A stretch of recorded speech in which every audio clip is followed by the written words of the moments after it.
Welcome to News at Danville Area Community College. I'm your host, Laura Williams, and in the studio with me, we have a few people, but we're going to start with Kylie Dreyer. Kylie's the slave driver at the college. She likes to make sure people sweat, don't you? No, I don't, but I do make them. I do make them. Yeah, you don't, but you I don't like to make them, but I do make them. So tell us what you do here at the college. Well, I'm the fitness center coordinator. My job is basically to make sure the fitness center is running smoothly, but I also teach a bunch of random PE classes, I guess. It's in the PE category, I guess. I teach sports psychology. We're getting ready to offer a new personal training course this spring, Monday through Thursday from 10 to 10:50. We're offering a sports management program. We're getting ready to implement that in the spring, as well as we also have group fitness that Hannah Ohl has taken over, so I don't have to teach it anymore. Maybe I'll sign back up. No. So I understand that you just had your evaluation, but you wouldn't let your dean, Kathy Sturgeon, she said that you made her actually participate as a part of your evaluation, right? Mm-hmm. So that's a pretty unique way. Yes. So, yes, I did. Well, congratulations. Thank you. You had her in there and you made her sweat, I understand. Yes. Because she said she said if you made her sweat, she'd pass you. Yes. Yeah. Yes. That's kind of what you say to us. Yes. Mm-hmm. Yes. Okay. So see, Kylie. So Kylie is in charge of a lot of the, as she was saying, of the fitness center activities. And I've had the pleasure of taking boot camp, yoga. What else have I taken with you? Pilates. So I've learned a lot with those. And yoga, I have to say, I didn't really think that I could use that. And you kept saying, no, you should do it. So I finally tried it. Mm-hmm. And I was really quite pleased with it. It was, especially with me being hyper and kind of high-strung with some of my kids sometimes. That's a great stress releaser. Mm-hmm. Yes, it is. It's a lot of stretching, a lot of meditation. It gives you some time to take a break from everyday life. I usually, one rule in my classroom at the door is leave whatever you got going on in your life at the door and come in and focus on you for about an hour. We start with meditation and then we go into some bending and stretching and breathing exercises. And then we finish up with a meditation so you're nice and relaxed to go home. Mm-hmm. Yep, that pretty much sums it up. So let's talk about the fitness center because a lot of the people in the community don't know that we have the fitness center here, or if they have heard about it, they think that it's something that's just for, quote, students. So tell us about the fitness center. We have a fitness center. It's open to the community as well as our staff and our students. It's a $25 fee for anybody under the age of 60. Anybody over the age of 60, it's $15. We have cardio equipment. We have a weight circuit. It's pretty much a free-for-all. Everybody kind of comes in and does whatever they want to do. The circuit is set up kind of like a curved circuit would be the best way for me to describe it. You have 30 seconds on each machine with about a 17-second break in between to get you from point A to point B. It takes you about 17 and a half minutes to complete the circuit. And then as far as the cardio equipment goes, we have treadmills, we have ellipticals, we have bicycles. But yeah, it's a friendly atmosphere. We welcome everybody. I was a certified personal trainer, but I still have my knowledge as a trainer, so I'm always willing to help and give advice. We also have Nancy Allen, who is retired from nutrition, and so she's always willing to give some dietetic advice from time to time. So we do have a well-knowledgeable staff. We're just from different angles and all different ends of the country, I guess, or county. Sure. So what are the hours for the fitness center? The fitness center is open from 7 to 6:30 Monday through Thursday and 7 to 6 on Fridays. We are closed on Saturdays and Sundays. And anytime the campus is closed, we are closed. Okay. But it's a good opportunity. And again, there's a lot of people, especially in the neighborhood, that maybe don't know about that. So it's an opportunity to come in, use the fitness center, and plenty of room, and it's a good workout. Yes, it is. Okay, so you are offering, can you tell us about the classes that you offer? I mean, you were just talking about the personal training, but the actual workout classes, because you were doing a walking class, and then I talked about yoga and Pilates. We tried a running class. It was actually a co-taught between me and Nancy Allen, and unfortunately it didn't go last summer.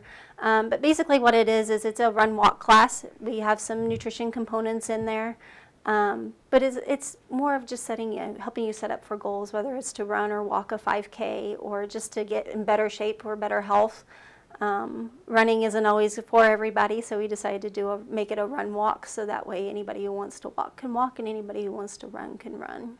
So a good challenge. So what about boot camp? Explain what that is. Boot camp is exactly how it sounds for the most part.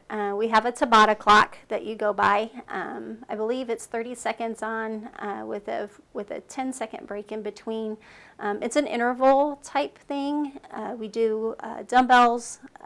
We also do body bars. We do some what I call freestyle, which is basically body weight exercises, and we also add some cardio in there. So your first circuit might be some bicep curls, and then your next circuit might be jogging in place.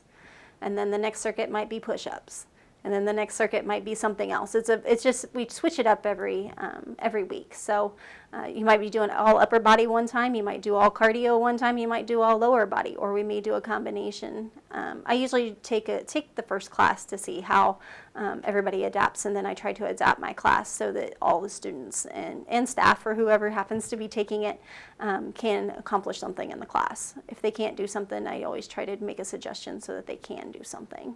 And it's important to mention that you don't have to be a DACC student per se, a regular full-time DACC student to be able to use these. We have a lot of people in the community that sign up and they just take the fitness classes. Yes. So make sure you know that it's open to everybody. So the personal training course, what's that? We have a new personal training course being offered Monday through Thursday, 10 to 10:50. It's a class that sets you up to take the personal training exam. It's through American Council on Exercise. You actually take the test online. It's 150 questions, and they give us all the components. But essentially, it's just a class to get you set up and prep to take the test. And so who would need to take that test? Anybody that's interested in kinesiology, sports, athletic training, physical therapy, occupational therapy. It just depends on what avenues they want to go to in sports, or kinesiology, or athletic training, or anything of that sort. Okay. And sports management, we're starting a program in that. I know that you're really going to be busy with that, I know, because people have asked for this program for a long time. So explain what you're going to do with it. Sports management, it pretty much sets you up with this degree. You can pretty much go take any avenue. In fact, I was doing some research this morning, and with sports management, you can actually get into like scouting, you can get into coaching, you could go into like financial management for teams and athletics. I have the sports management degree and I'm teaching, so I took a different avenue. You can also go into sports marketing as well. I have a cousin up in Chicago that actually works for Chicago Fire. He's the VP of communications, and he started out in sports management. It just depends on what avenue you want to take with it. You can pretty much go anywhere you want to go because it has a lot of business in the background as well, so it's kind of intertwined with a business degree. Okay, so that's going to start in January, right? Okay, so is it going to be, you said associate, so it's a 2-year program? Yes. Okay. And classes are mostly going to be during the day or I variety? believe most of them are during the day. A couple of them might be in the evening. I'm not real sure. Okay. So, well, again, as the semesters come up, I'm sure people know that's why we send the tabloids out and we refer people to our website. Classes are based on teachers, Right. so lots of classes at different times. So that's a degree that people have asked about for a long time, so I'm sure you'll be getting people for that. And then we were talking about the group fitness, and Dr. Wendy Brown's going to be on our next part of the show. So her and I we've been in some boot camp classes together, and they really are a lot of fun. But I think one of the really cool things about those classes too, they're typically in the evening, and the involvement's not only with staff, but some students are taking the class, and then we also had community members. So it was a good mix of people, and it's open to everybody. And again, for people that live on the East End, it's just a great place where you can come, get that workout in, make some friends, and go on. Absolutely. It's a mixture of everybody, and the nice thing is we do our best to make sure that everybody can do something fitness-wise, whether it's if they can't do a bicep curl, or if they've had surgery on something, or have a low back issue or something like that. We're really careful about taking care of the clientele or the students or staff that's in the classes themselves. because we want everybody to achieve their goals and not discourage anyone. Okay, now I'm going to throw give me some good information for the holidays because, of course, you know, we're going to move it. Halloween's the first holiday because it has all that candy. Right. So, you know, it seems like from October, then November with Thanksgiving, and then December with Christmas, and then New Year's Eve. It's almost like it's the start of the feeding fest. Yes, it is. Okay, so give us some thoughts, you know, general public, give us some thoughts. If you're wanting to lose weight, you're wanting to do as much cardio as you can. And cardio is anything that gets your heart rate up. That can be chasing kids around in the yard. That can be going for a walk at night. It's anything that gets your heart rate up, because essentially body fat is a lot like, for the lack of better terms, I guess, it's kind of like putting fat into a frying pan. Well, you put it on the stove, what happens? It melts and it dissipates. Same thing with human body fat. The more we sweat, the more we burn, the more we lose. However, dietetics and exercise go hand in hand. So you definitely want to make sure that you are dieting and watching your portions, because you can sweat all you want to, but if you're still feeding junk into your system, it's not going to do you anything. It's not going to do anything for you. So lay off the candy bars? Lay off the junk. Okay. Well, we'll try to do that as we move into the season of Easier said than done, right, Laura? Exactly. It's just what I'm thinking. Like, okay, buy Snickers. That's okay, though. So, again, general public, we just want to let them know that the fitness center, the fitness classes, definitely something that's open to them. And then also to students that we're thinking about, because, again, sports management, and my daughter has her degree in sports management. This was something that she wanted to do, but we didn't have that here. So obviously she didn't go to college here for that degree, because she took a few classes, but she didn't come here for that. But now we're offering that here. So we want to make sure that people understand that's something that we're offering. It's something that's new and pretty exciting. And of course you wrote a lot of that curriculum. So I think it's going to be a good thing. I hope so. Fingers crossed. Fingers crossed. Okay, so anything else as we close out the segment? I think we're good. Okay, so sign up for the fitness center real quick. How can people do that? They can go to the cashier's office and then pay for their membership in the cashier's office, and then they should give us a receipt. If they don't, they'll mail it to us, and we'll get them in the system and go through a quick orientation, and they're free to do whatever they want to do. So can you do that mid-semester? Yes. Okay, so anytime. So people are listening right now, perfect time. They can get signed up. Tell me the prices again. $25 for anyone under the age of 60 and $15 for anyone over the age of 60. For the whole semester? For the whole semester, for 5 weeks. Okay, that's a pretty good deal. Yes. So you have to remember that. So if you want to learn more about this, you can look us up at on the website at www.dacc.edu, or you can give us a call at 443-DACC, which is 443-3222, or come out and visit. That's one of the things that I personally, because when I first heard about the fitness center, you know, the circuit training, I wasn't used to that. So it's definitely something worth coming out for and seeing. You can see what it's like. We also have locker rooms, so there's a place to get dressed and shower and all of that. So if you want to learn more, look us up on the website, come out, or give us a call. We'll be back in just a moment, and we're going to have Dr. Wendy Brown. We're going to ask her about those fitness classes. Here at DACC, they teach you real-world applications in the job. They kind of make the atmosphere job-like. I can actually see myself getting closer to my goals. You get a university-level education here. Everything you do gets you one step closer to your job. I love working on these machines. The excitement is crazy. I like fixing things and knowing how to do things. Do you want to work with your hands? Do you want to create something? Then this is the place to come to. You want to take the manufacturing engineering classes. Our programs include a lot of the latest technology. There's really an opportunity to go right into the workforce. There's no limit to what they can do. You know, education kind of becomes the key. The more you know, the more they're going to pay you. Right now, because we are so in need of skilled employees, companies are willing to invest in employees that will get training. If they have the interest and can be trained, this is the beginning. The aha moment, it's the reason I come here every day. I want them to understand when they leave my class that there's a lot going on in the world of manufacturing.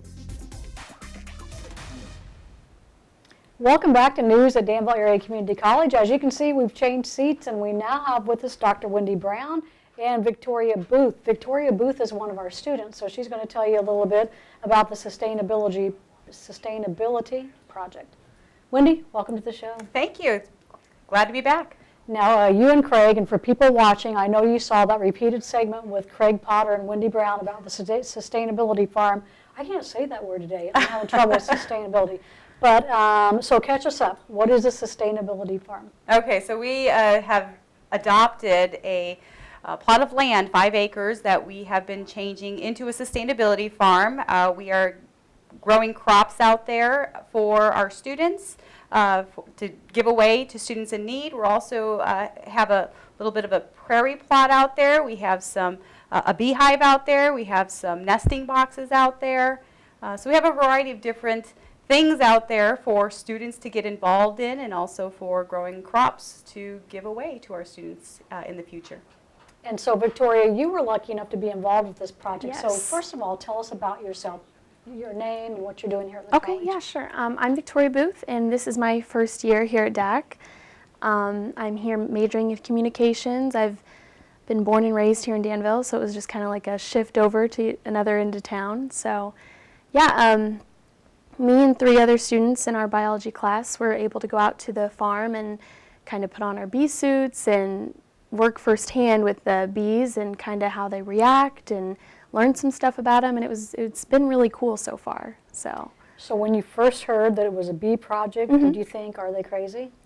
A little bit, but then I was like, you know what, I don't think they're going to make us go out there without bee suits, at least I hope not. So I actually kind of thought it would be cool. That was kind of my first choice on our list of projects, so yeah.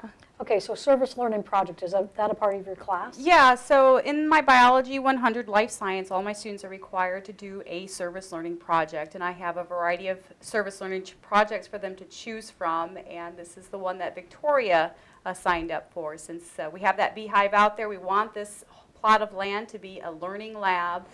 So I thought it would be a perfect opportunity to bring some students out there so that they can learn about bees, their importance to our environment, and how to care for them. So Victoria, so you put on the suit and then what? Okay, so we go out there, we suit up, and then we walk across the field a little bit to the beehive. And as we get over there, there's usually someone who's taking pictures and then someone who's smoking the bees, which kind of helps us get in there without too much hecticness, I guess. So Calms them down. Yes. Mm-hmm.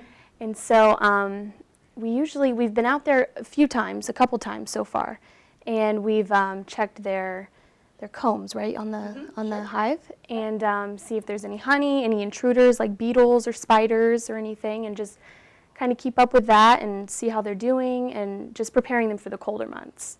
Okay, so what have you found? Well, we found a couple beetles, right? Yeah, we did find some beetles Yeah. in there. It wasn't a huge infestation, Right. but we did find a few. And the last time we went, we actually were looking for varroa mites and doing an assessment on how many mites were present. Do you remember how many we I wound think there up was having? 2 or 3 Yeah, 2 mites or in the 3, hive. which was a pretty low number of mites. Mites, of course, are going to eventually kill off the hive, so we want to make sure that those mites levels are pretty low. And so that was our last visit. We powdered sugared them, shook them up in powdered sugar, and then it was pretty crazy. It was. And then we shake the mites off. That helps break the mites off, and then we count how many mites fall off. And what was it? Did we use about a cup of bees, wasn't it? Yes, a cup of So bees. a cup of bees is about 300 bees. So we wanted to see how many mites were in 300 bees, and we only found 3 or 2 or 3, so Yep. it was a pretty low number. So what about honey? Are they making honey? No? Yes? Not enough to harvest. Yeah, They are not making enough for themselves to make it through the winter, but this is very typical. The first year, you don't usually get a whole lot of honey. Becky Schlecht, who also used to work at the college, she got a half cup of honey last year. So she was kind of flying high when she had her hive for the first time. So I'm not surprised that we didn't get any honey. But definitely, I think they're in a good spot to survive the winter. I think they've made enough honey for themselves to get through. Okay. So bees don't freeze? Or Well, some of them probably will, but what happens is they all kind of ball around the queen and they shake and they shiver and they produce that heat. And they kind of switch out who's on the center and who's on the outside constantly to just keep that hive pretty warm in there. Interesting. Teamwork. Yeah, no kidding. So Victoria, what are some of the cool things that you've learned? Well, I've saw just the impact that the bees have on our human population, like the honey for one, and it's just amazing how many things that we don't really realize that they do for us, that they actually kind of do, and just the impact that they make if they weren't here, about how much we would miss them. You know, the pollination, we rely on them so much for pollination of many of our crops that it would be pretty devastating if we didn't have those pollinators around. Yeah. Very interesting. So what's been your best experience so far with it? I think so far, well, I was able to be one of the people that used the smoke so far. So that was kind of cool just to see how just smoking them a little bit can cover their antennae and just kind of like haze them a little bit so they're not as aware. And that's just kind of interesting to me because it's just smoke. But to them, it's, you know, kind of blinding them in a way. So. Exactly what it's doing. It's affecting their communication with each other, so blinding them, so calms them down quite a bit. Yeah. Very good. Well, Victoria, thank you for being on the show. We've been speaking with Victoria Boothe, and again, she's one of our students at DACC. Did you say this was your first year? Yes, I'm a freshman. Well, welcome to the college, and I'm glad that you get to have a fun experience. Yes, Very cool. So we're going to switch seats, and we're going to bring in Craig Potter, and we're going to finish talking about the sustainability farm. Recycling project. Welcome back to News at Danville Area Community College. Again, Laura Williams, we have Dr. Wendy Brown, and we have Craig Potter. They are involved as a team in the Sustainability Farm Project, and I think they were kind of thrown into it because of the nature of their position, so we feel really sorry for Wendy, but very fortunate for Craig. Well, thank you. Oh, sure. So welcome to the show. And actually I am so thrilled to be in it. I think this is one of the most exciting projects that I've been working with in my 15 years at the college, so I'm very happy to be involved in this sustainability project. Why? What makes you so happy about it? You know, there's so much importance to it. It's a way for us to serve the community. It's a way for us to serve our students. It's a way for us to bring some additional educational resources to our students. So I just think it's an overall win-win situation, and I'm just so happy to be involved. And there are so many different things that you can do out there, because when I first heard about the sustainability project, and I thought, okay, well, we'll plant some things. But we went way beyond planting some things.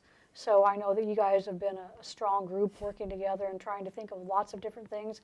But even, I mean, we've involved the construction people at the college. So Technology Center. Technology Center. So talk about some of the things that have been done. So far, they've put together a small shed for us to store the lawnmower and the gardening equipment in. And I guess they're going to be building us a platform, put a water tank on so we can do some, at least some drip irrigation to the crops we're going to plant this next year. Wendy is excited because she got to learn how to drive a tractor. Yes, I've been having a lot of fun with the tractor.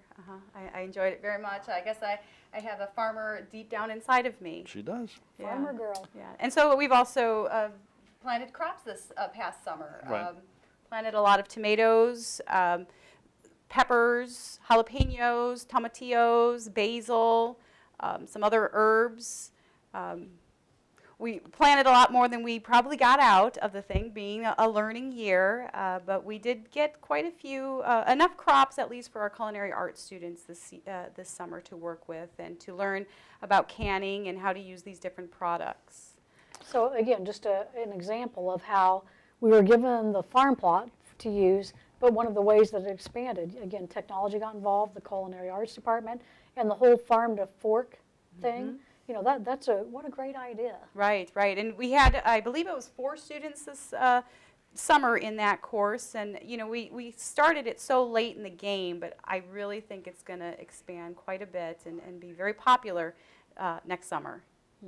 One of the issues was the equipment. We we finally got a grant, we got a tractor, we got a mower, we got a tiller, but it was very, very late when we finally got those operational and got them here and got them working. So Wendy and I have been visiting with Frank Butler out at the strawberry farm. He plants like 5,000 tomatoes a year, but he ridges them and he uses a plastic mulch over them. So we've been investigating maybe a little different. We had a weed problem this summer, a little different technique for this next year. And like Wendy said, we planted lots and lots of plants, but the weed was a tremendous problem. So I think maybe we're actually going to scale back this time and maybe do a better job with weed control and get more students and staff out there to help us keep them more weed free, and maybe we'll increase our yield quite a bit. But that's part of the learning process, and the It's a students are learning learning right along with you all. Sure. And again, combining different departments, because you're from the biology area, Craig's from the ag area. Again, we've talked about technology and culinary arts, but bringing everybody together, our OH department. So lots of different things happening with that plot and lots of learning opportunity. Yeah, and it's been a learning experience. And we've learned, like Craig said, we've learned what we need to do differently next year. It wasn't a failure. We did get some crops out of it, but it was more of a learning experience than a successful crop year. So Craig, tell us a little bit about the ag program. Well, I have to do two things. One is we're investing more in precision agriculture and agricultural technology. And along with that, I should mention that we have an engineering program, Kathy made me say this, that we are trying to integrate into all technology across campus to get more things and more students involved in engineering. Agricultural program, we are still looking at crops. We have corn back here. Price is not real great. It'll be a marketing year to see if we can get anything out of that. But they look really good and they're very clean. We use chemicals, which is a different factor for us when we go out to the sustainability farm, because we're trying to minimize the amount of chemicals we use.